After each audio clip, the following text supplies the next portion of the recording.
Om Swastiastu, perkenalkan saya Inyoman Gali Surya Utama dengan NPM 202033121338 kelas D5 Akuntansi akan mempresentasikan tentang siklus ekonomi. Ekonomi cycle atau siklus ekonomi adalah fluktuasi atau keadaan tidak tetap atau berubah dalam perekonomian yang membentuk pola ekspansi, puncak, kontraksi, dan palung yang berkaitan dengan naik turunnya harga pasar. Tahapan tersebut berulang sering berjalannya waktu. Untuk menentukan tahap siklus ekonomi saat ini, kita dapat mengamati sejumlah variabel, terutama produk domestik bruto atau PDB, inflasi total lapangan kerja, dan pengeluaran konsumen. Siklus ekonomi terdiri dari 4 fase yang terus berulang-ulang seiring waktu. Masing-masing fase mewakili kondisi perekonomian dan menjadi fokus utama penelitian dan kebijakan ekonomi.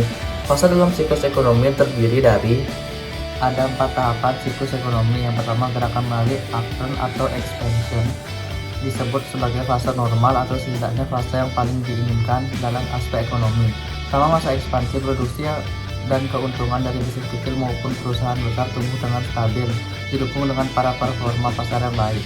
Para konsumen membeli barang dan berinvestasi, dan bersamaan dengan peningkatan akan permintaan barang dan jasa, harga-harga pun juga mengalami kenaikan. Ketika rasio pertumbuhan PDB berada di antara angka 2% hingga 3% dan angka inflasi memenuhi target 2%, serta angka pengangguran berada di angka 3,5% dan 4,5%, maka kondisi ini disebut dengan periode yang sehat selama masa ekspansi. Yang kedua, titik puncak kulmasi atau peak. Titik puncak atau kulmasi ketika angka di atas mengalami peningkatan yang luar biasa, maka saat itulah pertumbuhan ekonomi menjadi di luar kendali. Banyak perusahaan akan berkembang dengan luar biasa cepat.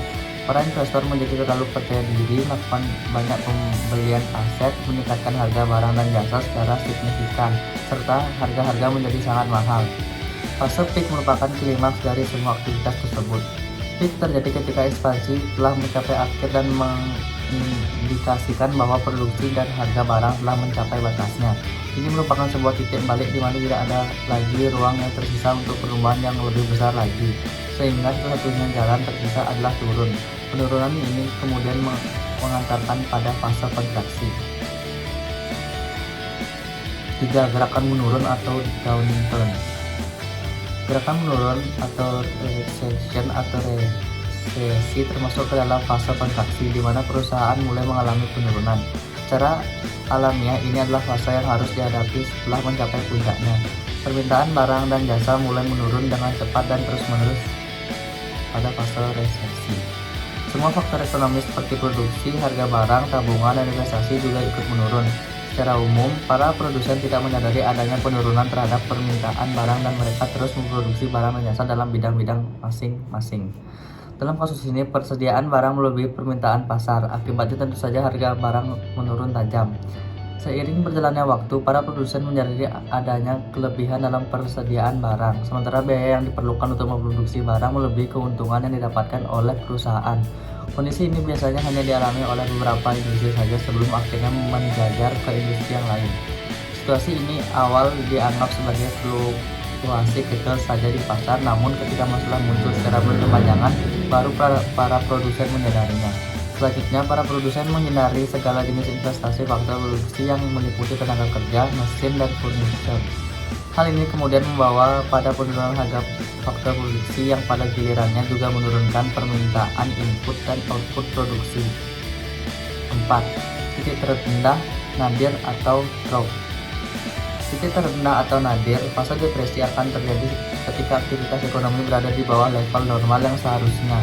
Ciri-ciri dari fase ini adalah penurunan pendapatan yang drastis dibarengi dengan peningkatan jumlah pengangguran dan para pekerja mulai kehilangan pekerjaan mereka. Kasus perekonomian di Bali. Pada tahun 2019, siklus perekonomian Bali berada pada fase titik puncak atau peak. Hal ini disebabkan karena perekonomian Bali meningkat dengan pesat dan banyak wisatawan yang datang mengunjungi Bali. Pada fase ini, PDRB Bali meningkat dari 9,8 triliun rupiah menjadi 252,1 triliun rupiah pada saat tahun 2019. Contoh fase-fase kontraksi pada tahun 2005. Di Bali sempat terjadi tindakan terorisme, yaitu terjadinya peristiwa ledakan bom Bali. Hal ini mengakibatkan siklus perekonomian di Bali tahun 2006 mengalami perlambatan atau berada pada fase kontraksi atau downturn. yang awalnya pada 2005 siklus perekonomian berada pada 5,56% turun menjadi 5,28%. Contoh kasus fase titik terendah atau palung, siklus perekonomian Bali mengalami fase titik terendah atau palung pada tahun 2020. Hal ini disebabkan karena masuknya pandemi COVID-19 ke Indonesia di awal tahun 2020. Hingga sekarang, dalam fase ini siklus perekonomian di Bali berada pada titik terendah sehingga mencapai angka minus, yaitu minus 1,2% pada kuartal 1 tahun 2020, minus 11,6% pada kuartal 2, minus 12,32% pada kuartal 3, dan pada kuartal 4 minus 12,21%. Sekian presentasi dari saya tentang siklus ekonomi. Jika ada salah kata mohon dimaafkan. Saya tutup dengan para Santi Om.